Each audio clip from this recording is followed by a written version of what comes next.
There are places in this world that seem to exist outside the ordinary arrangement of things. Places where the land runs out and the sea takes over. Where the wind has been carving at the rock for longer than anyone can remember. Where human presence has always felt like a negotiation rather than a certainty. The lighthouse at Flannan Isle was one of those places. A tower of white stone balanced on the edge of the Atlantic, staffed by 3 men who understood the terms of that negotiation better than most. And then, one winter in the first year of the 20th century, those 3 men simply ceased to be. No bodies were recovered. No final message was left. No witnesses came forward from that empty stretch of ocean. The lighthouse stood. The light had gone out, and the keepers were gone, as completely and as finely as if the sea had simply decided it was time to take them back. Welcome back to Whispered Chronicles, echoes of forgotten lore. In our last journey, we followed a ship across an empty ocean, a vessel that continued on without the people who gave it purpose. Today, we remain with the sea, but this time, the disappearance does not drift across open water. It is anchored to stone, to a lighthouse, and to 3 men who never left it. So it should have been. This is the story of James Duquette, Thomas Marshall, and Donald MacArthur. It is also the story of what we do when the world refuses to give us an explanation. And it begins, as all the best ghost stories do, with a place. Eilean Mora is the largest of the Flannan Isles, a small cluster of uninhabited islands that rise from the North Atlantic roughly 18 miles west of the Isle of Lewis in the Outer Hebrides of Scotland. The name Flannan comes from Saint Flannan, a 7th century Irish bishop, and the islands were considered sacred in the early medieval period. Herdsmen from Lewis would sometimes bring their cattle across to graze on the thin, salt-bitten grass, but they treated the islands with considerable reverence, observing particular rituals when they arrived and speaking in hushed tones about what the islands were. Old accounts describe fishermen removing their upper garments when they came ashore as a gesture of humility. There were superstitions woven deep into the local consciousness about what the Flannans were and what they expected of visitors. The islands are dramatic in a way that photographs rarely capture adequately. The cliffs on the western side of Eilean rise to over 150 feet in places. The rock itself is dark and ancient, worn smooth in some places by centuries of spray, and shattered into jagged edges in others by the sheer force of Atlantic storms. In winter, the weather in that part of the world is genuinely extraordinary. Waves have been recorded in the waters around the Outer Hebrides exceeding 60 feet in height during major storms. And the Flannan Isles sit exposed to the full, unimpeded reach of the open Atlantic. There is nothing between those islands and the coast of North America. Nothing at all. Just water and weather and whatever is moving beneath both. The lighthouse on Eilean Mora was completed and first lit in December of 1899, just 1 year before the disappearance. It had been a significant undertaking. The island had no natural harbor, and constructing a lighthouse on such a remote and inhospitable piece of rock required years of work. A specially designed tramway system to haul materials up the cliffs, and the construction of 2 separate landing platforms on opposite sides of the island. One on the eastern side and one on the western. The west landing was considered the more challenging of the 2, exposed to the full force of the Atlantic. The east landing was used in calmer conditions. The lighthouse itself stood on the island's highest point, over 200 feet above sea level. And when it was finally operational, it could be seen for 24 miles out to sea. The 3 men assigned to the lighthouse in the autumn of 1900 were experienced keepers. James Duquette was the principal keeper, 53 years old, a veteran of the Northern Lighthouse Board with over 20 years of service. He had a wife and 4 children on the mainland. He was by all accounts a steady, competent, careful man, which was precisely the kind of man you needed, running an operation as exposed and as demanding as Eilean Mora. Thomas Marshall was the first assistant, 28 years old, with considerably less experience than Duquette, but evidently considered capable enough for this posting. Donald MacArthur was the second assistant, a local man from Lewis, who was actually serving as a supernumerary on this particular rotation, filling in for a regular keeper who was on sick leave. MacArthur was described as an experienced and reliable man as well.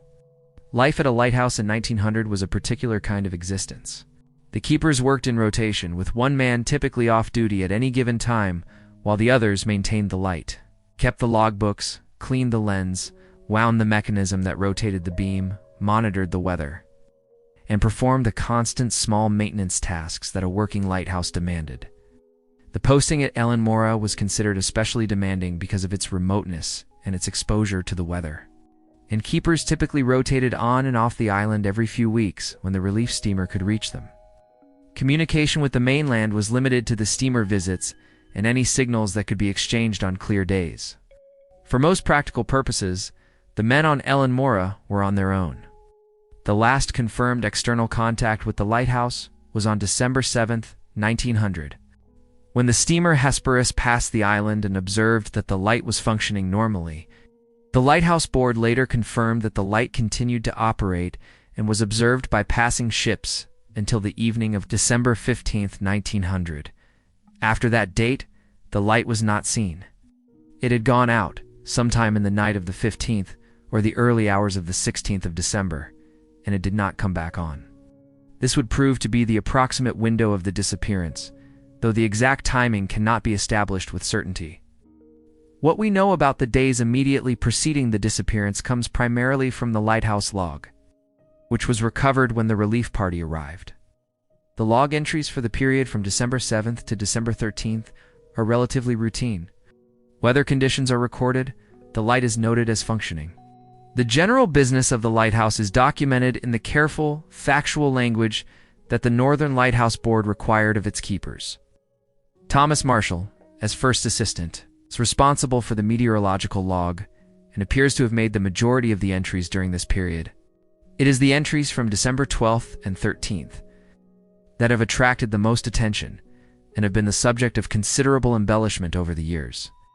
What the log actually records is this: Marshall noted severe weather on the 12th, and he made observations about the state of the sea and the wind that suggest conditions were extremely bad. On the 13th, he wrote that storms were exceptional, that seas were the worst he had ever seen, and that all three men had been affected by the weather, in ways that implied significant stress and distress. Some accounts of this case have embellished these log entries considerably, attributing to them an almost delirious, apocalyptic quality that the actual record does not quite support. The genuine entries are notable in themselves, suggesting three men dealing with extraordinary conditions without needing any additional dramatization. The final log entry was made on December 15th. It recorded that the storm had passed, that conditions were improving, and that the men were preparing to resume normal duties. It is, in its way, the most haunting entry of all, because it is entirely ordinary. It suggests nothing catastrophic. It suggests three men going about their work as the weather eased, looking forward perhaps to calmer days, expecting, as all of us do on our ordinary days, that there will be a tomorrow very much like today, and then nothing. The log falls silent. The light went out, and somewhere between that final entry and the arrival of the relief steamer 11 days later, three men walked off the page of history and did not return. The Hesperus was scheduled to relieve the keepers and resupply the lighthouse. It was commanded by Captain James Harvey, a man who would find himself at the center of one of the most unusual official investigations of his career. The steamer approached Ellen Mora on December 26, 1900. It was Boxing Day. As the vessel drew closer, Captain Harvey and his crew noticed the first sign that something was wrong. The flag that should have been flying to signal all was well was not flying. The mooring ropes had not been set out, as they would normally be in preparation for the relief visit. The island looked, according to Harvey's subsequent report, as though it were completely unoccupied. Joseph Moore, a relief keeper, arrived aboard the Hesperus, was put ashore first by a small boat, climbed the path to the lighthouse alone. The entrance gate was closed, but unlocked, as was the main door. Inside, he found the lighthouse in good order. Beds had been slept in, and the ashes in the fireplace were cold. The wall clock had stopped. Oil lamps were trimmed and ready. Food was prepared and set out. Moore found a lighthouse that had been functioning, then stopped. Its occupants had departed without any indication of leaving permanently. There were no signs of struggle, nothing broken or ransacked. The lighthouse was intact and in good working order. What was entirely, absolutely absent was any human being. Moore signaled the Hesperus. Captain Harvey came ashore with a search party, and they carefully examined the island. The search focused on the two landing platforms, west and east, as events likely occurred near the sea. What they found at the West Landing told its own story, even if not the whole story. The West Landing had sustained severe damage. An iron railing was bent and partially wrenched from its mounting. A large storage box, once secured, was moved and damaged. A heavy rope was also displaced. The turf on the cliff top above the landing was disturbed. This was not subtle damage. It was evidence of extraordinary force applied to that part of the island. The official Board of Trade inquiry in January 1901 concluded this damage was consistent with exceptionally large waves. The inquiry also established something important about the missing men's clothing. On the day they disappeared, Ducat and Marshall wore their outdoor waterproof gear. MacArthur, however, had not. His outdoor coat was still in the lighthouse. This detail is significant. It suggests, whatever happened, MacArthur had very little time to prepare. He left without his coat, which in December on that island was not voluntary unless urgent. The official inquiry, led by Robert Muirhead, personally knew the keepers. Muirhead visited the island, examined evidence, interviewed Captain Harvey and Joseph Moore. He reviewed log entries in detail. His conclusion was formally recorded in the official report. The most plausible explanation: the three keepers went to the West Landing to check equipment or storm damage. They were struck by a large wave or series of waves of exceptional size, sweeping them off the cliff and into the sea. This conclusion is supported by the physical evidence more convincingly than any alternative. The damage to the West Landing was real. The displaced rope and the bent railings were not fabrications. The storms of that December were severe, and the meteorological records for the region corroborate that. Large waves capable of reaching the height of the West Landing platform and overwhelming it have been documented. The scenario Muirhead proposed was not a guess or a convenient explanation. It was the rational interpretation of physical evidence gathered by trained investigators. And yet the story refused to stay rational. Within months, the disappearance had begun its transformation into legend. Part of this was simply the power of the bare facts, which are genuinely astonishing. 3 experienced men, a lighthouse, broad daylight or something close to it. No bodies, no explanation anyone witnessed. The facts alone were extraordinary enough to lodge themselves in the public imagination. But the story was also helped along by a 1912 poem by Wilfred Wilson Gibson, simply entitled Flannan Isle, which dramatized the disappearance with considerable poetic license and introduced elements that have since been mistaken for historical fact. Gibson wrote of a meal still set and steaming on the table, of chairs overturned in panic, of violent, inexplicable interruption. None of these details appear in any official record. None were reported by Joseph Moore or Captain Harvey or Robert Muirhead. Gibson was writing a poem, not a report, and he took the liberties that poets take. But his poem was vivid and widely read, and the invented details he supplied have proven remarkably durable. The warm meal waiting on the table, the overturned chair. These images are not history, they are poetry. They are in their way. Our own desire for a story that has a middle, that implies an interruption so sudden and so complete.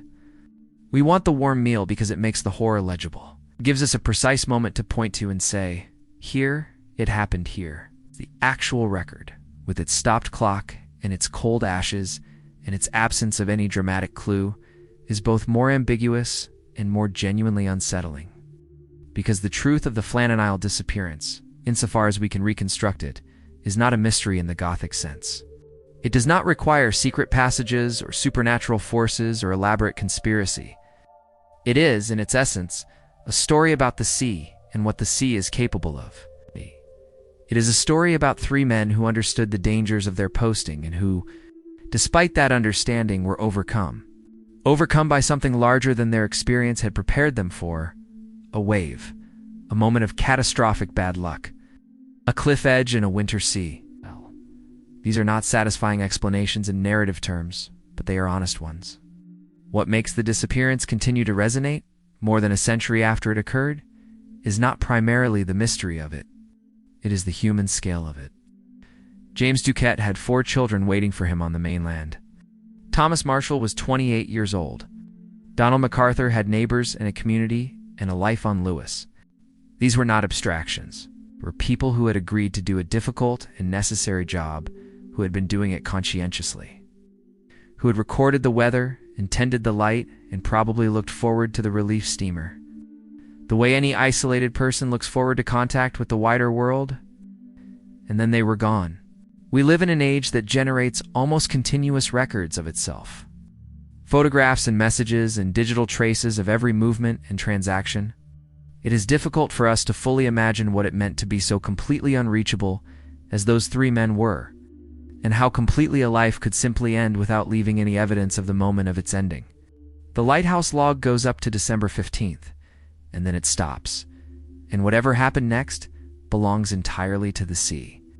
The sea has not told us. It has had 125 years to tell us, and it has declined. There is something in that silence that speaks to an older fear. The fear that the world is indifferent to us. That the ocean does not count the people it takes, or grieve them, or explain itself. That there are still, even now, places where a human life can end without account, without record, without any witness, except the waves. The light at Flannan Isle has been automated for decades now. There are no keepers on Mer. The island sits in the Atlantic as it always has, the cliffs taking the weather. The grass growing thin and salt-bitter in the summer, and going brown and matted in the winter. The western landing platform, repaired long ago, still exists. The lighthouse still stands, somewhere in the cold water off the west cliff, or dispersed entirely by 125 years of tide and current, are the remains of three men who went out one December morning and did not come back. We will not find them. We will not know precisely what happened in those final moments. We will not have the certainty that our narrative instincts demand.